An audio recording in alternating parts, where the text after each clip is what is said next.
Good afternoon. This is Algebra 2, Chapter 1, Transformations. And we're going to be learning a lot of formulas today. So as you can see, I have my paper set up landscape position with items 1 through 10. You might want to pause the video and set up your own page before continuing on. Spacing-wise, it's about 14 spaces, 8 and 8 from the edge of the paper. Okay, so transformations are ways of describing what's been done to a base graph. And these are some examples of base graphs. These base graphs have no transformations done to them yet. For the purposes of learning this, we're going to be using the y equals absolute value of x graph. It's just a nice one to transform. Okay, so there's 10 basic transformations. You need to memorize the transformations so that you can see an equation and know what's been done to it. The first one we're going to learn, number 1, is a vertical translation. A vertical translation up 3. So the formula for that would be y equals f of x, that's your equation, plus a 3 on the outside. So for an absolute value graph, that would be y equals the absolute value of x with a plus 3 on the outside. And so again, the pattern you're looking for is you're going to add a number to the entire right side. So it's not in the bars with the x, it's outside of the bars. Okay, so that's vertical translation up, and then we can do a vertical translation, and I'm going to abbreviate, a vertical translation down 3. So the formula for that would be y equals f of x minus 3. And with our absolute value graph, that would be absolute value of x minus 3. And again, you're doing the action to the entire right side. So in this case, we're going to subtract whatever the number is from the entire right side. So that's vertical translation up and down. Now we're going to do horizontal translation. So horizontal translation, and we're going to do right 2. Okay, so this action is done to the x value. So the formula is y equals f of x minus 2. Notice that going right 2 is actually a subtraction action. So it's exactly opposite what you would think.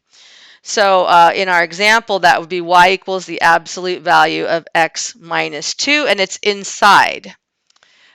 So basically, for this transformation, you're going to do the opposite.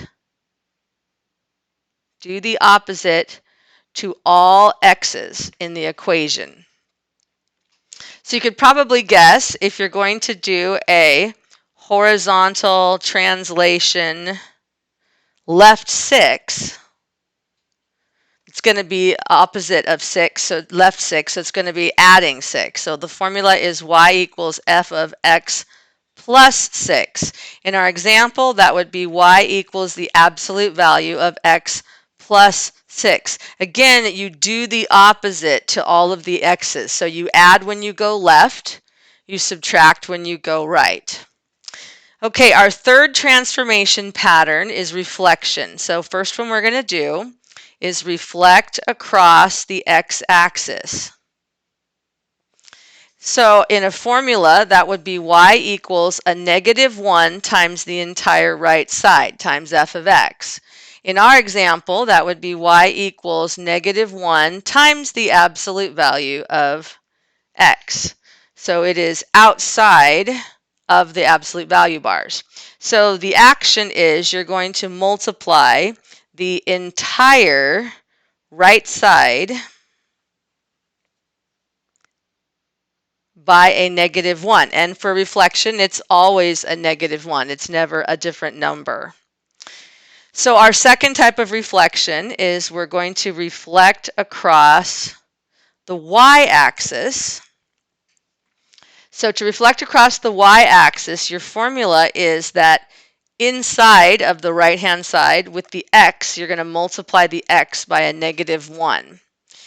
For our particular formula, that would be y equals the absolute value of -1 times x. So in this case, you multiply all x's by a -1, and that will reflect across the y-axis. So it's on the interior of the bars. Okay, now we're going to do shrinks and stretches. We're going to start with a vertical shrink by 1/3. And for vertical, if it's a shrink, making things smaller, whatever your fraction is, it will be less than 1. So a vertical shrink by 1/2, you're going to take the entire right side and multiply it by 1/3. So the whole right side. So in our formula, it would be y equals 1/3 times the absolute value of x. And the action is, for a vertical shrink, you multiply the entire right side by 1/3. So the second half is to do a vertical stretch. And we're going to do a vertical stretch by 5. When you do a vertical stretch, the number has to be greater than 1. If it's less than 1, it's a shrink. If it's greater than 1, it's a stretch. The placement of it is the same. You're going to take the entire right side and multiply by 5. So in our example, it's going to be y equals 5 times the absolute value of x. So multiply the entire right side by a 5. Okay, horizontal shrinks and stretches are the last two transformations we're going to cover. So let's start with a horizontal shrink by 1/2. So again, to be a shrink, the shrinking factor must be less than 1. What is different, though, is how it appears in the equation. When you shrink by 1/2, you have to use its reciprocal, and the reciprocal gets multiplied by the x. So x gets multiplied by 2 for a vertical shrink of 1/2. So in our example, it would be y equals the absolute value of 2 times x. So the action is you multiply all x's by the reciprocal. Multiply all x's by the reciprocal. So the horizontal stretch, we're going to do a horizontal stretch by 7. The stretch factor has to be greater than 1. And again, you're going to use the reciprocal. So on the inside of the formula, all the x's are going to be multiplied by the reciprocal of 7, which is 1/7. In our example, that would be y equals the absolute value of 1/7 times x. Directions are the same. Multiply all the x's by the reciprocal of your shrink or stretch factor. All right, these are basic formulas that are never going to change. The type of base graph might change, but what you're going to do with it will not. All right, I'm going to turn the page now, and we're going to do some examples of describing transformations when given an equation that transformation has been done. So these are some examples. Let's start with an easy one. Y equals x squared minus 4.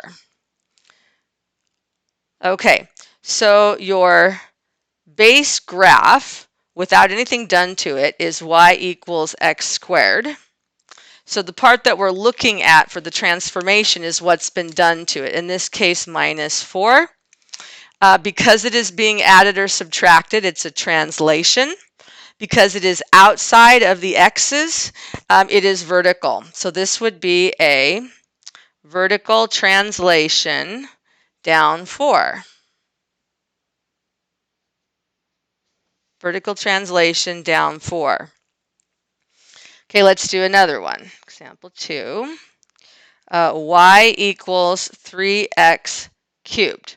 Okay, in this case, your base graph, without anything done to it, is y equals x cubed.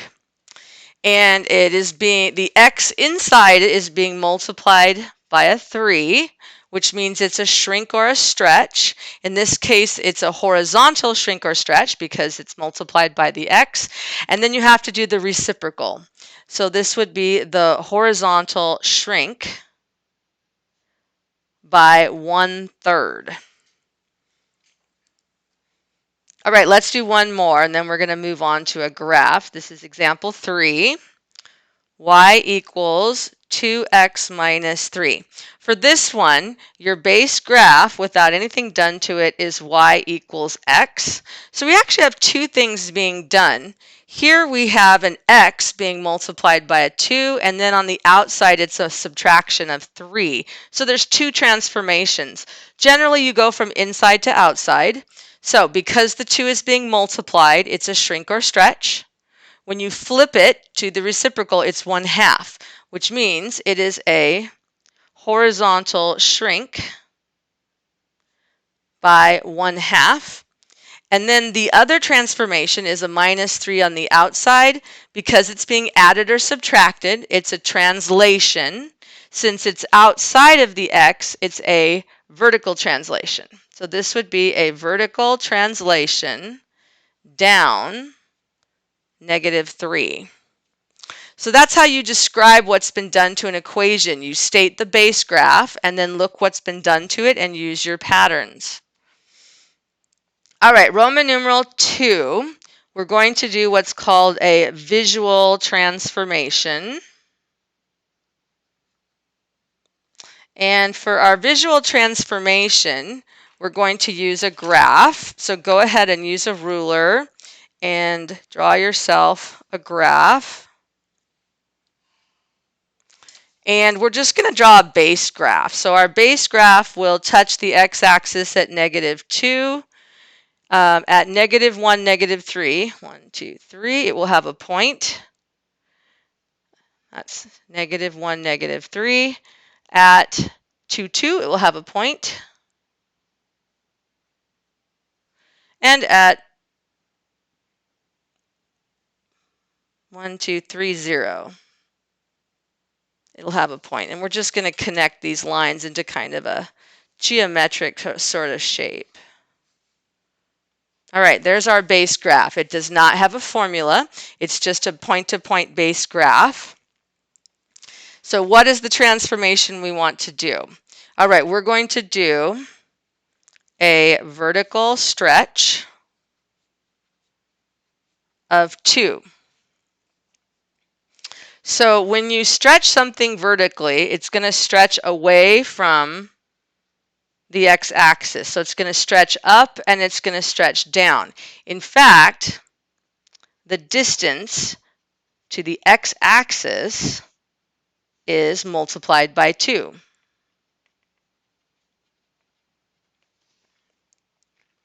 So most people, when they do this type of problem, prefer what's called a point-to-point approach, which is where you draw a t-chart for the original graph, and then you apply the transformation to the points and then graph those. So in the original graph, I have a -2, 0, -1, -3, 2, 2, and 3, 0. So we're going to vertically stretch the graph, which is going to change how tall it is. The x's will be unaffected, so -2, -1, 2 and 3 are going to stay the same, but what we're going to do is take the y value and we're going to multiply it by 2 to make it twice as tall, and that goes here. So 0 times 2 is 0, -3 times 2 is -6, 2 times 2 is 4, 0 times 2 is 0. So that would be a vertical stretch by a factor of 2. So when you draw this over the top of your original graph, your graph should look stretched, but it should be the same width. Let's plot these points and see what it looks like. So -2, 0, that's right on the axis, so it doesn't move. And I have -1, -6. 1, 2, 3, 4, 5, 6. There it is. I have a 2, 4. So 2 to the right, up 4. And then I have a 3, 0 that didn't change. Now, when you connect this with a ruler, it gives you a nice visual picture of what's been done to the graph. So its height from the x-axis is now twice as big. Just for the fun of it, let's do another transformation. How about let's do a horizontal translation.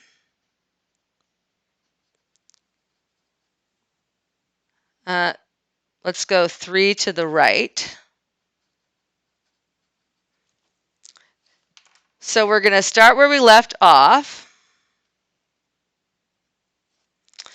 And we're not going to affect the vertical. So that part is unchanged. So I'm just going to recopy the 0, -6, 4, 0. But when you translate horizontally 3 to the right, you take the x value and you add 3 to it, so it moves to the right. So take your x value and add 3. -2 plus 3 is 1. -1 plus 3 is 2. 2 plus 3 is 5. 3 plus 3 is 6. That's a point-to-point calculation. So let's plot what we have. It should all move to the right, but not change height or shape. So 1, 0, 2, -6, 5, up 4, 1, 2, 3, 4, and then 6, 0. 1, 2, 3, 4, 5, 6. All right, I'm going to connect these.